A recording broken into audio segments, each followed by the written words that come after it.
Hello दोस्तों, चलिए जो मौलिक अधिकार है के विशेष संरक्षण के बारे में हम पढ़ते हैं कि मौलिक अधिकार का विशेष संरक्षण है तो कैसे कैसे है। पॉइंटों में हम समझते हैं कि कौन कौन से पॉइंट में मौलिक अधिकार को विशेष संरक्षण दिया गया है। ठीक है, देखिए भारत का संविधान 3 रूपों में मौलिक अधिकारों को विशेष संरक्षण देता है। कितना? 3 रूप में दे रहा है। भारत का संविधान 3 रूपों में मौलिक अधिकारों को विशेष संरक्षण देता है। 3 रूपों में देता है। ठीक है, कौन कौन सा 3 रूप है? पहला देखिए, एक, मौलिक अधिकार का उल्लंघन होने से व्यक्ति सीधे सर्वोच्च न्यायालय जा सकता है। अगर मौलिक अधिकार का उल्लंघन हुआ तो हम व्यक्ति मतलब कोई भी व्यक्ति सीधे सर्वोच्च न्यायालय जा सकता है। ठीक है। दूसरा, मौलिक अधिकार का उल्लंघन विशेष परिस्थिति में और विशेष प्रक्रिया से ही किया जा सकता है। मौलिक अधिकार का जो उल्लंघन किया जा सकता है, ये पॉइंट रखना है। अगर पेपर में आए मौलिक अधिकार का उल्लंघन किया जा सकता है या नहीं, तो किया जा सकता है, बट विशेष परिस्थिति में किया जा सकता है। ठीक है, और विशेष प्रक्रिया से, विशेष परिस्थिति से भी और विशेष प्रक्रिया से भी मौलिक अधिकार का उल्लंघन किया जा सकता है। आप कमेंट करके बताइए कि किस से जजमेंट में, कौन से केस में आया था मौलिक अधिकार का उल्लंघन किया जा सकता है। ठीक है, हम आगे पढ़ेंगे, बट थोड़ा आप कमेंट करके मेहनत करके बताइएगा। ठीक है। तीसरा, मौलिक अधिकार का संशोधन सदैव विशेष बहुमत से किया जा सकता है। सदैव विशेष बहुमत से ही किया जाता है। हमने पिछले वीडियो में पढ़ा था कि विशेष बहुमत के कितने प्रकार होते हैं। ठीक है, चलिए बता देती हूँ, 3 प्रकार होते हैं, बट उसमें से कौन से प्रकार से कोई भी संविधान का संशोधन, यानी कि मौलिक अधिकार का संशोधन यानी संविधान में संशोधन हो रहा है, तो कौन से विशेष बहुमत से मौलिक अधिकार का संशोधन किया जाएगा, संविधान में संशोधन किया जाएगा, आप कमेंट करके जरूर बताइएगा। ठीक है, तो यही 3 पॉइंट है जिससे पता चलता है कि मौलिक अधिकार को विशेष संरक्षण दिया गया है। सबसे पहले आप डायरेक्ट सुप्रीम कोर्ट जा सकते हैं, और कौन से आर्टिकल में है ये भी बताइएगा, नहीं तो हम आगे पढ़ेंगे ही। तो मौलिक अधिकार को विशेष संरक्षण दिया गया है। 3 पॉइंट से पता चलता है कि हम डायरेक्ट सुप्रीम कोर्ट जा सकते हैं। दूसरा, विशेष परिस्थिति और विशेष प्रक्रिया से ही उल्लंघन किया जा सकता है।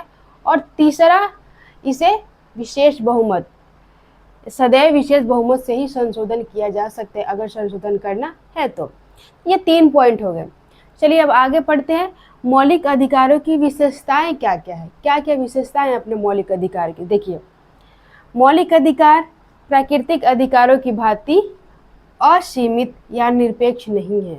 ठीक है, एक प्राकृतिक अधिकार क्या होता है, देखिए जॉन लॉक ने बताया इसके बारे में, यह असीमित अधिकार है।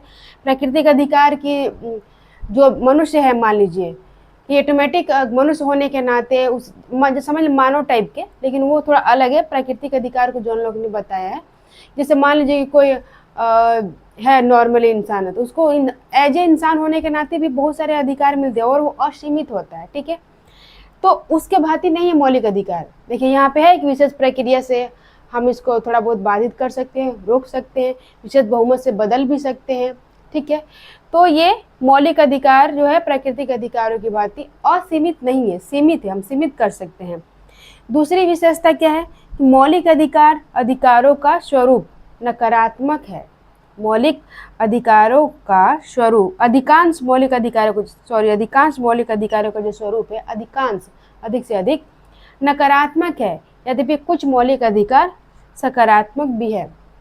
देखिए यहाँ नकारात्मक का मतलब बैड नहीं है, ठीक है, और सकारात्मक का मतलब गुड नहीं है। ये जनरल सेंस में लिया जाता है। नकारात्मक मतलब कुछ चीज़ बैड है, खराब है, इसलिए मैंने यहाँ लिखा है। सकारात्मक मतलब अच्छा है। यहाँ कुछ अलग सेंस में हो रहा है। देखिए यहाँ से समझते हैं, एक उदाहरण से समझते हैं। जैसे कोई बोले चोरी मत करो, ठीक है, चोरी मत करो, उसमें जो हम नो का जो आ रहा है, सेंस आ रहा है ना कि नो, नहीं करो, तो उसे हम नकारात्मक वाक्य बोलते हैं। जिसमें नहीं लिखा होता है वो हो जाएगा क्या, नकारात्मक वाक्य।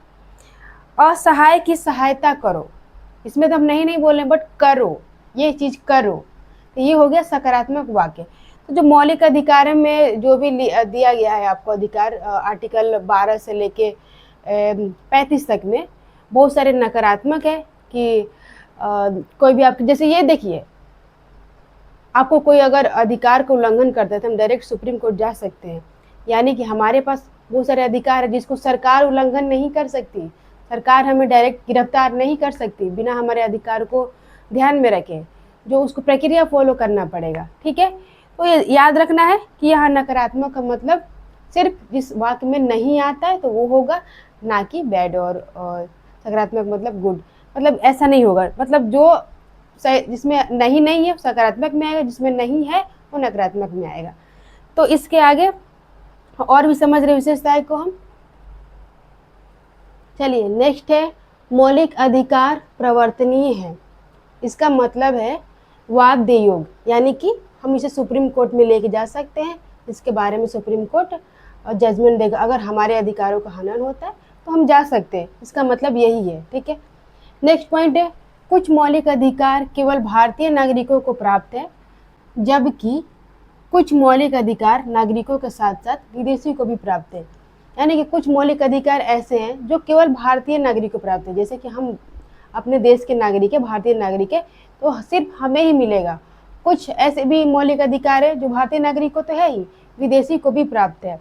जैसे एग्जाम्पल में देखिए, केवल नागरिकों आर्टिकल 15, 16, 19 ये केवल नागरिकों को प्राप्त है। ये सारे आर्टिकल हम एक एक करके अच्छे से पढ़ेंगे नेक्स्ट वीडियोज में, तो घबराने की कोई बात नहीं है, मैं ऐसे ही बता के छोड़ दूंगी। ठीक है, और दूसरा है नागरिक प्लस विदेशी, ये आर्टिकल 21 और 25 ये दोनों को प्राप्त है, यानी कि नागरिक को तो प्राप्ति है और विदेशी को भी प्राप्त है। ठीक है, अब देखिए मौलिक अधिकार, नेक्स्ट पॉइंट है मौलिक अधिकार।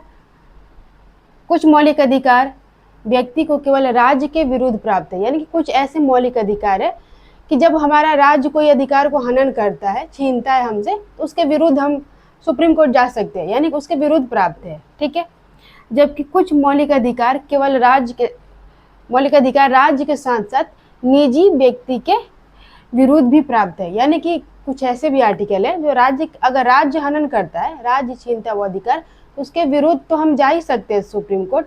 अगर कोई व्यक्ति भी छीन रहा है तो उसके विरुद्ध भी हम जा सकते हैं, यानी कि दोनों के विरुद्ध हमें प्राप्त है कुछ मौलिक अधिकार। ठीक है, जैसे में देखिए राज्य के विरुद्ध आर्टिकल 15 और 16 जो राज्य के विरुद्ध है। ठीक है, केवल राज्य के विरुद्ध, राज्य एवं व्यक्ति दोनों के आर्टिकल 17, आपको पता है आर्टिकल 17 में क्या होगा, हम सब पढ़ेंगे सारे आर्टिकल को, से अस्पृश्यता है आपको पता ही होगा, छुआछूत का। तो ये है कि कुछ मौलिक अधिकार है जो केवल राज्य के विरुद्ध हमें प्राप्त है, और कुछ है जो राज्य के विरुद्ध भी और व्यक्ति के विरुद्ध भी हमें प्राप्त है। तो ये था हमारा मौलिक अधिकार के बारे में कुछ विशेषताएं। ठीक है, अगले वीडियोज में हम और समझेंगे। आपको अगर ये वीडियो अच्छा लगे तो कमेंट जरूर कीजिएगा, और इसी तरह आप हमारे वीडियो को फॉलो करते रहिए, आपको अच्छे कंटेंट मिलेंगे। धन्यवाद।